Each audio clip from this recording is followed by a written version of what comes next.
என்னடா நைட் டைமில் நிலாலாம் காமிக்கிற எங்கன்னா ஊர் சுற்றி கிளம்பிட்டான்னு சொல்லிட்டு கேட்டீங்கன்னா அதெல்லாம் இல்லைங்க. நம்ம காலேஜ் போயிட்டு வீட்டுக்கு வரது பார்த்தீங்கன்னா நைட் ஆயிடுதுங்க.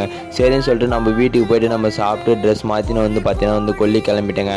போனோடனே பார்த்தீங்கன்னா நம்ம வெள்ளை மாடு தாங்க வயலே நின்றுந்தான். சரின்னு சொல்லிட்டு அவளை பார்த்து முடிச்சுட்டு அப்படியே அதுக்கப்புறம் பார்த்தீங்கன்னா அவங்க தங்கச்சி செவில் தாங்க பார்க்க போனோம். செவில் மாடு போயிட்டு பார்த்தோன்னே வந்து தேய்ச்சி குத்துன்னு இருந்தாங்க. தேய்ச்சி குத்து வந்து பார்த்தீங்கன்னா முதுகில் பார்த்தீங்கன்னா ஒரு உனி இருந்துச்சுங்க.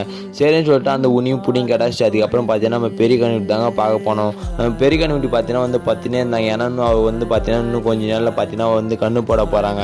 சரின்னு சொல்லிட்டு அவளை டிஸ்டர்ப் பண்ணாமல் விட்டு அதுக்கப்புறம் பார்த்தீங்கன்னா நம்ம ரெண்டாவது கண்ணுக்குட்டிகிட்ட போனாங்க. நம்ம ரெண்டாவது கண்ணுக்குட்டியும் பார்த்தீங்கன்னா வந்து தேய்ச்சி குத்துருந்தாங்க. அதுக்கப்புறம் முடிச்சுட்டு பார்த்தீங்கன்னா நம்ம வந்து சின்ன கண்ணுக்குட்டியும் பார்த்தீங்கன்னா வந்து அவள் பத்தினே இருந்தாங்க. அவளே தேய்ச்சி முடிச்சு குத்துட்டு அதுக்கப்புறம் பார்த்தீங்கன்னா யார் நம்ம கொம்மை கிட்டாரி தாங்க போனோம்.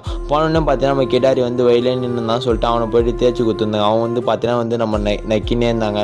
சரின்னு சொல்லிட்டு கிடாரி ஒன்று தேய்ச்சி குத்தினே இருந்ததுனால பார்த்தீங்கன்னா வந்து கொம்மனுக்கு வந்து சரியான கோவம் வந்துச்சுங்க.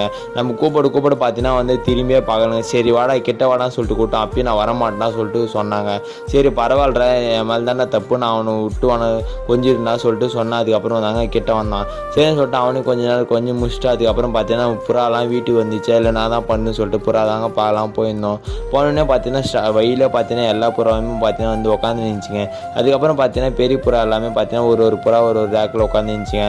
நம்ம புறா வந்து கூண்டுலாம் க்ளீன் பண்ண பிறகு பார்த்தீங்கன்னா அதோட சிக்ஸ் கூட அந்த புறாலாம் உட்காராதுன்னு சொல்லிட்டு ரொம்ப பயந்தோம். அது இல்லாமல் பார்த்தீங்கன்னா எல்லா புறாவும் பார்த்தீங்கன்னா அதோட சிக்ஸ் கூட போய்ட்டு உட்காந்துச்சுங்க. சரின்னு சொல்லிட்டு மேலே இருக்கிற எல்லா ரேக்லையுமே பார்த்தீங்கன்னா வந்து எல்லா புறாவுமே இருந்துச்சுங்க. அதுக்கப்புறம் கீழே செஞ்சுக்கிற ரேக்கில் எதனா புறா இருக்குதாங்க கீழேயும் திறந்து பார்த்தோம். கீழே இருக்கிற ரேக்கில் பார்த்தீங்கன்னா வந்து ஒரே ஒரு புறா தாங்க உட்காந்து நின்றுச்சு. சரின்னு சொல்லிட்டு அந்த புறாலாம் பார்த்துட்டு வேறு எதனா பூச்சிலாம் எதனா சுற்றி கித்தி எதனா வருதான்னு சொல்லிட்டு அதையும் பார்த்துட்டு அப்படியே நம்ம வீட்டுக்கு கிளம்பிட்டேங்க.